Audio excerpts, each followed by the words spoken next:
What up, everyone? We've got Geek Fuel here. Let's take a look at this month's box and see what we got. First, we got a pop figure. So this is Yondu from Guardians of the Galaxy. I don't know if this is their best choice. There's nothing really special about it. Guardians of the Galaxy is cool. It's a good franchise. But they didn't really pick the most popular character, and they didn't even give any variety. It wasn't like you got one character from the series. It seems like everyone got the same one. So it seems like they kind of put in a less popular character because, I don't know, it seems like maybe they got a deal on like a group discount of a bunch of them. But I don't think that was their best choice. It's still a cool character, but, you know, whatever. They definitely could have picked one that was a little more popular that appealed to more people. Alright, next, we got a shirt. So let's take a look at this design. So this is from an event called Video Games Live. And I'm pretty sure we've actually seen this logo before. If I'm not mistaken, this is the same logo on a CD that we got in Nerd Block a few months back. So, very similar. So, I think this is a cool design. Even if you don't know what Video Games Live is, you could still appreciate the design of it. It's their logo, but even if you don't recognize it as that, it's still cool. It's a skull with headphones, and it's made up of a bunch of video game devices, so the design on the shirt is still pretty cool. The fit on it is not great. It's the heavy cotton, so it's not super fitted or anything, but I do like the design. I think most people would like it or appreciate it, like I said, regardless of if you know anything about the event. So I'm going to give this a 7.5 out of 10. I think this appeals to most people, but they obviously could have done a nicer quality of t-shirt. So, that was our shirt. Next, we got something pretty interesting that we haven't seen before. So this is actually a pillowcase.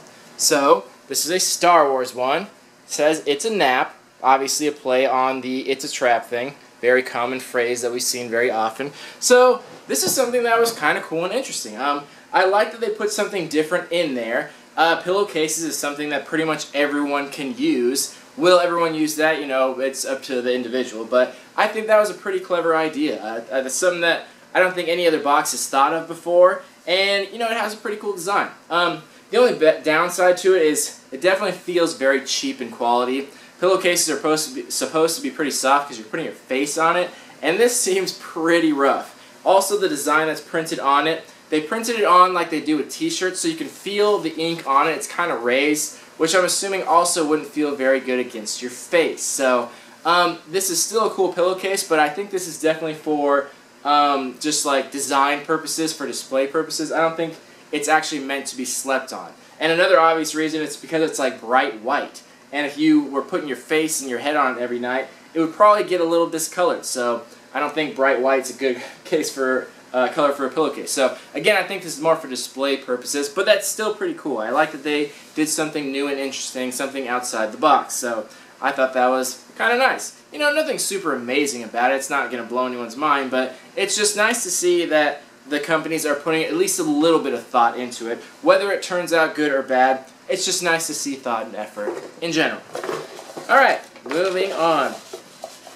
We got an energy drink. So this says Guardianade. I'm assuming that looks like one of the Halo characters. So yeah, we got a Halo-inspired energy drink. This is something we've seen before from boxes. These are pretty common item where they just put a different label on there. I don't mind it. I drink energy drinks before I like go to the gym or something like that, so I don't mind them at all. Yeah, I'll try it out. I'm always kind of sketched to try out the energy drinks though, because who knows how long it's been like sitting in there, or if it's sat in the sun or anything like that. I hope it, like, you're always worried if it becomes rancid or something like that, but it's usually pretty okay. And yeah, that was pretty much all the items in the box. We got a sticker. Sorry, I should show this off. So this is just kind of filler. This is a Back to the Future inspired sticker. Just has some dates on there. Nothing really special about that. And then we got, also from Back to the Future, we got a flyer and a pin. Literally just a piece of printer paper, and had a number on the back for a contest. And this pin, which is extremely low in quality, definitely just filler here. So I doubt. This looks like a pin they would give away for free, which they did. So I'm not even going to count those as items because of the quality of them. But, you know, I just thought I'd show them off anyway. But that was all the items in the box. So not a lot of items. But let's go back through them and talk about some value. So on the t-shirt, we'll get the standard 12 to 15 rating.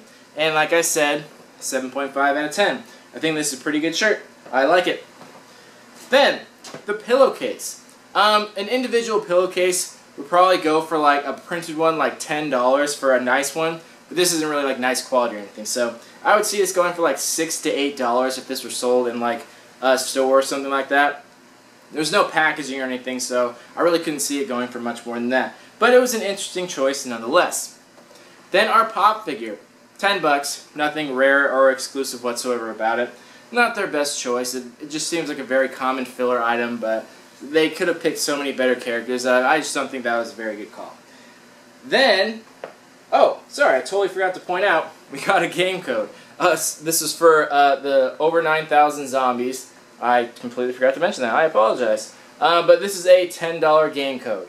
So obviously the value on this is going to be $10. But the range I always give on game codes is 0, and then the full value is 10. Again, they did this last month. They've stopped putting incentives with it. Usually they would put a keychain or candy or something with the game code just to make it a little more fun, even if you don't use it. But the past 2 months they haven't done that. And not a big deal. It doesn't really matter, but it was just kind of nice to get extra stuff anyway to make it seem more interesting. So up to you whether you use the game code or not and input your own value into it. So 0 to 10, range on that. Then we got our little energy drink. So this is going to be $2 or $3. That's like around what a Red Bull would cost. And I don't think it would cost more than that, or at least it shouldn't, for just like a different sticker on the front of it. So $2 or $3 on that. And then our sticker. I'll give this a $1 value. Nothing really to say about it. And like I said, the other Back to the Future stuff, I'm not going to give any value on it because it really doesn't hold any value. So that gives our value on the low end of 31 and on the high end of 47. So you got pretty close to double on there. You got decent value, okay value, but not the best choices. I like that they thought of something different with the pillowcase. I like the shirt, but everything else is very common. And you know, we're used to getting game codes, but even if you do play Steam game codes, I don't think people are playing every single code that they get, because I don't think people have a lot of time for it. And like I've always said about the value, even if you do use it, the full value they give, I still don't think it's worth, because there's always discounts on Steam, there's always sales going on, so it's hard to give it the full value anyway. So this definitely wasn't their best month. There was nothing exclusive here. We usually get an exclusive comic. We didn't get one this month. There was nothing super special about it. There were some interesting things which were good, so I'm going to give this a 6 out of 10. It was decent. You got a decent value, and you got a few cool things, but the rest pretty generic. So, so far the month of October has not been impressing me too much. There hasn't been anything super cool yet. So, but we're just getting started. We're only at box number 3, and I think I'm getting like 12 or 14 this month. A lot of them are new ones, so we'll see how the month continues. But yeah, again, Geek Fuel, not their best choices. But let me know what you guys thought about it, about the value, about the quality of the items, and what you liked and what you didn't. So I will talk to you in the comments. Thank you all for watching. Love you all. Peace.